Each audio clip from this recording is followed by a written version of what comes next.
Setelah di video part ke-1 kita sudah membahas 3 saham perbankan BUMN dan saham Telkom Indonesia.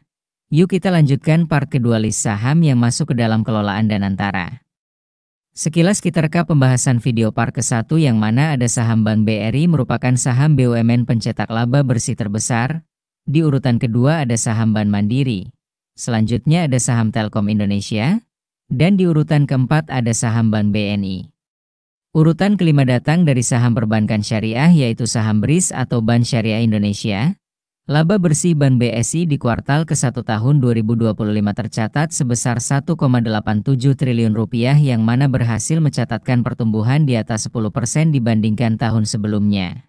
Dan laba bersih tahun 2024-nya berhasil mencatatkan pertumbuhan sekitar 22,82% year on year dibandingkan tahun 2023. Secara valuasi price to earning ratio, dalam 3 tahun terakhir saham BRIS biasa diperdagangkan di rentang PE 12,5 sampai dengan PE 22 kali. Dan dari price to book value-nya dalam 3 tahun terakhir ada di rentang PBV 1,7 sampai 3,3 kali. Alasan mengapa secara PBV saham BRIS tergolong tinggi. Karena saat ini kinerja laba bersih perusahaan sedang dalam fase growth atau pertumbuhan laba bersih yang terus bertumbuh dari tahun ke tahunnya. Analogi sederhananya, jika suatu saham sedang dalam fase pertumbuhan kinerja laba bersih, biasanya market merespon berdasarkan data paling powerful yang dihasilkan suatu perusahaan, yaitu kinerja laba bersih kuartalan dan laba bersih tahunan.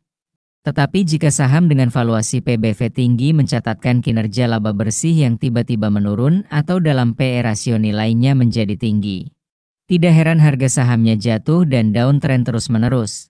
Apalagi jika bisnisnya tidak sejalan dengan kebijakan pemerintah yang ada dan menekan kinerja perusahaan. Di urutan ke-6 ada saham perusahaan gas negara atau kode saham PGAS. Kinerja laba bersih kuartal ke-1 tahun 2025 mencatatkan penurunan secara persentase sekitar 46,49% dibandingkan kuartal yang sama di tahun 2024. Saham PGAS terhitung rutin membagikan dividen sejak tahun 2021 sampai saat ini dengan rata-rata dividen yield 7% sampai dengan di atas 9%. Dan kebetulan sebentar lagi akan melaksanakan RUPS di akhir bulan Mei yang mana berpotensi akan membahas dividen di tahun ini dari laba 2024. Secara price to earning ratio dalam 3 tahun terakhir biasa di rentang PE 6,4 kali sampai dengan 9,14 kali.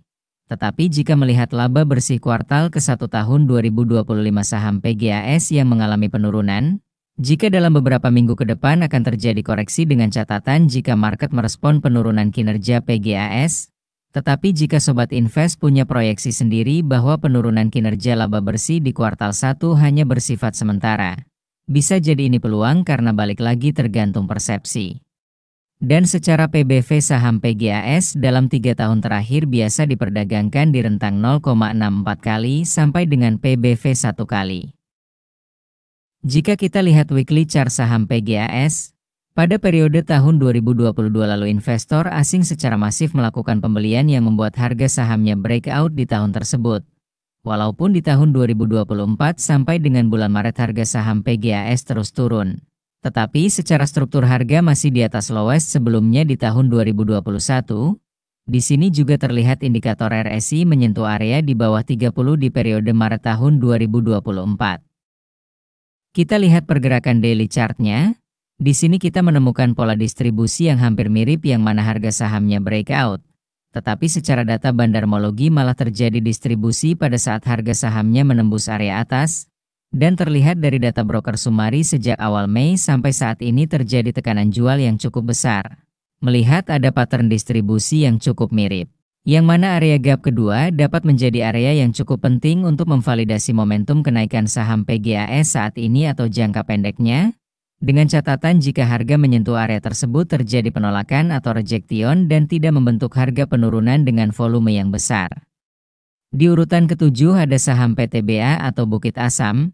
Kinerja laba bersih kuartal 1 tahun 2025 ini sedang tertekan apalagi jika kita bandingkan secara Q on Q dengan tahun sebelumnya yang mana laba bersih turun sekitar 50,5%.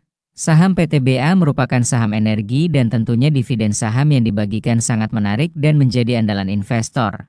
Berdasarkan data di atas, rentang dividen yield PTBA ada di kisaran di atas 8% sampai dengan tertingginya di atas 14%. Pada 12 Juni akan melaksanakan RUPS yang mana tentunya berpotensi besar akan membahas pembagian dividen final dari laba bersih 2024. Walaupun secara laba bersih tahun 2024 turun dan kinerja perusahaan sedang tertekan. Dari weekly chart kita lihat saham PTBA sekilas terlihat downtrend. Tetapi jika Sobat Invest perhatikan pada pola swing area harga 2000 bisa menjadi area harga potensial jika saham PTBA akan melanjutkan kenaikannya untuk menutup gap yang terjadi pasca dividen jumbo. Namun disclaimer ya Sobat Invest, dengan catatan kinerja perusahaan dapat membaik setidaknya 1-2 kuartal, laba bersihnya tidak turun secara key on key. Dari view daily chartnya terlihat rebound kali ini mulai membentuk area momentum kenaikan. Tetapi jika harga di atas 2680 di breakdown dengan volume besar, bisa jadi harga akan menuju area demand harga 2400 ke bawah karena dengan pergerakan impulsif seperti saat ini perhatikan area-area swing terdekatnya. Menariknya di sini broker Sumari 24 April sampai saat ini terlihat ada buangan barang yang cukup besar. Tetapi harga sahamnya tidak terjadi panik jual dan malahan investor asing melakukan net buy. Urutan 8 ada saham Antam, yang mana secara mengejutkan laba bersih Antam di kuartal 1 tahun 2025 melonjak cukup besar di atas 2,1 triliun rupiah atau naik hampir 800% dari laba bersih kuartal 1 tahun 2024. Dividen yield yang dibagikan perusahaan berkisar antara 1% sampai dengan 7%. Dan kabar baiknya saham Antam akan melaksanakan RUPS pada 12 Juni 2025 yang mana jika melihat histori pembagian dividennya bisa jadi membahas agenda dividen dari laba bersih tahun 2024 sebelumnya.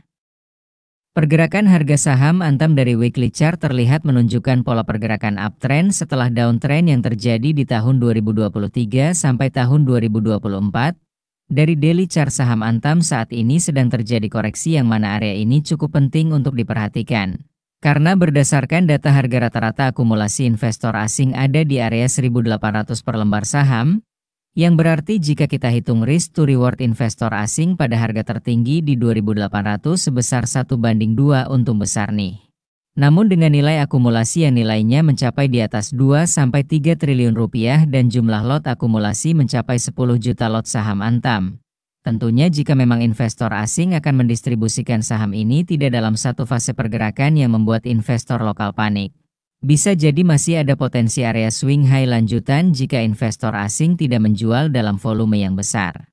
Karena saat ini mayoritas saham Antam didominasi asing, maka langkah paling tepat kita mengikuti pergerakan apa yang akan dilakukan investor asing ke depannya dan tetap fokus pada tekanan jual atau tekanan beli investor asing. Dari keempat saham yang sudah kita bahas, jika mengacu pada kinerja laba bersih kuartal ke-1 tahun 2025, maka saham Antamlah yang mencatatkan kinerja terbaik jika mengacu pada growth pertumbuhan laba bersih yang konsisten. Saham Bank Syariah Indonesia atau BRIS yang mencatatkan growth konsisten. Jika mencari saham yang rutin bagi dividen dengan yield tinggi, saham PTBA pilihan yang tepat.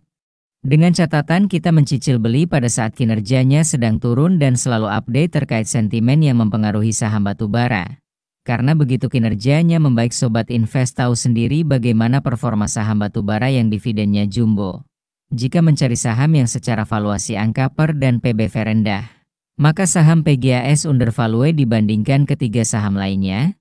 Ditambah kita semua tahu ada kepemilikan investor Pak LKH di saham ini, dan harga sahamnya underperform sejak 2015. Disclaimer ya Sobat Invest, karena di market tidak akan selalu ada analisa yang 100% akurat, maka Sobat Invest tetap lakukan analisa secara mandiri dan selalu pertimbangkan setiap keputusannya. Karena membeli dan menjual saham sepenuhnya ada di tangan Anda. Semoga video ini bermanfaat. Tonton video lainnya juga dan jangan lupa klik like and subscribe. Sekian dan terima kasih telah menonton.